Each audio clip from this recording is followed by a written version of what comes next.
ये बात तो आप अच्छी तरीके से जानते हैं कि हमारा जो 10th शेड्यूल या दल बदल विरोधी कानून है उसमें यह साफ साफ लिखा हुआ है कि अगर कोई एमपी या एमएलए अपनी ही पॉलिटिकल पार्टी को अपनी ही इच्छा से छोड़ देता है तो ऐसे में उसकी जो हाउस की मेंबरशिप है वो भी चली जाएगी, यानी कि एमपी या एमएलए बनने के लिए उसे फिर से चुनाव लड़ना पड़ेगा। लेकिन फिर भी इसी कानून के तहत टोटल 4 ऐसे एक्सेप्शन के बारे में भी बात की गई है जहां दल बदलने के बावजूद किसी मेंबर की मेंबरशिप नहीं जाती। तो आइए फिर जानते हैं इन चारों तरह के एक्सेप्शंस को एक एक करके।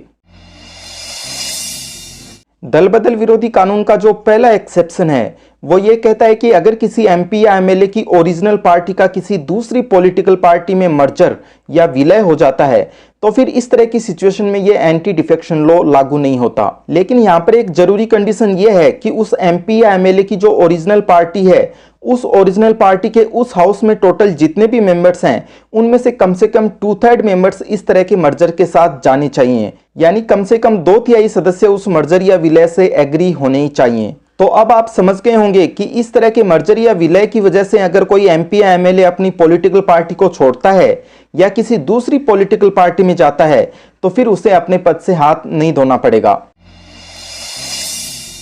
दल बदल विरोधी कानून से रिलेटेड दूसरा एक्सेप्शन यह होता है कि जब भी कोई एमपी या एमएलए विधानसभा या लोकसभा का स्पीकर या डिप्टी स्पीकर, राज्यसभा का डिप्टी चेयरमैन और विधान परिषद का चेयरमैन या डिप्टी चेयरमैन इलेक्ट होता है तो इस तरह के इलेक्शन से ठीक पहले वह अपनी पॉलिटिकल पार्टी को छोड़ सकता है। ऐसा करने पर भी उसकी सदस्यता को दल बदल विरोधी कानून के तहत कोई खतरा नहीं होगा। यहाँ पर यह ध्यान रखिए कि इस लिस्ट में राज्यसभा का जो चेयरमैन या सभापति होता है वो शामिल नहीं है। इन तमाम लोगों को यह बेनिफिट इसलिए दिया गया है क्योंकि हाउस के प्रेजाइडिंग ऑफिसर की जो पोस्ट होती है उससे यह उम्मीद की जाती है कि वह दलगत भावना से ऊपर उठकर अपनी कॉन्स्टिट्यूशनल ड्यूटीज का निर्वहन करेंगे।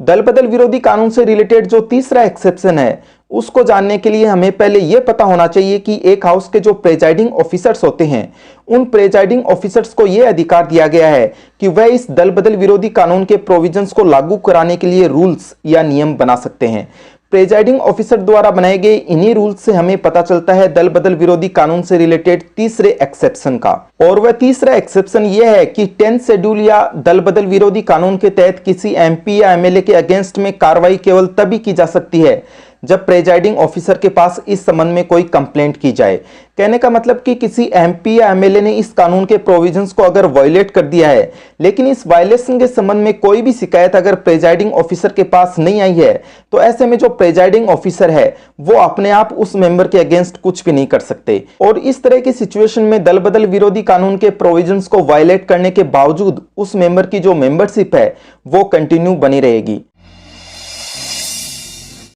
दल बदल विरोधी कानून से रिलेटेड जो चौथा और अंतिम एक्सेप्शन है वो बहुत ही ज्यादा इंटरेस्टिंग है क्योंकि ये इस तरह की सिचुएशन के बारे में बात करता है जहां कोई एमपी या एमएलए अपनी ही पॉलिटिकल पार्टी द्वारा जारी किए गए डायरेक्शंस या निर्देशों को डिसओबे करते हुए उन डायरेक्शंस के अगेंस्ट में जाकर वोटिंग करता है या फिर उन डायरेक्शंस के अगेंस्ट में जाकर वोटिंग से दूर रहता है, लेकिन फिर भी उसकी जो मेंबरशिप है वो बच सकती है। किस तरह से बच सकती है? अगर ऐसा करने के बाद में वह एमपी या एमएलए अपनी पॉलिटिकल पार्टी से माफी मांग ले और वो पॉलिटिकल पार्टी उसको 15 दिन के अंदर अंदर माफ भी कर दे, केवल तभी। तो यही थी वो 4 सिचुएशंस जहां की कोई एमपी या एमएलए दल बदल विरोधी कानून के प्रोविजंस को वायलेट भी कर देता है लेकिन इसके बावजूद भी उसकी जो मेंबरशिप है वो कंटिन्यू बनी रहती है।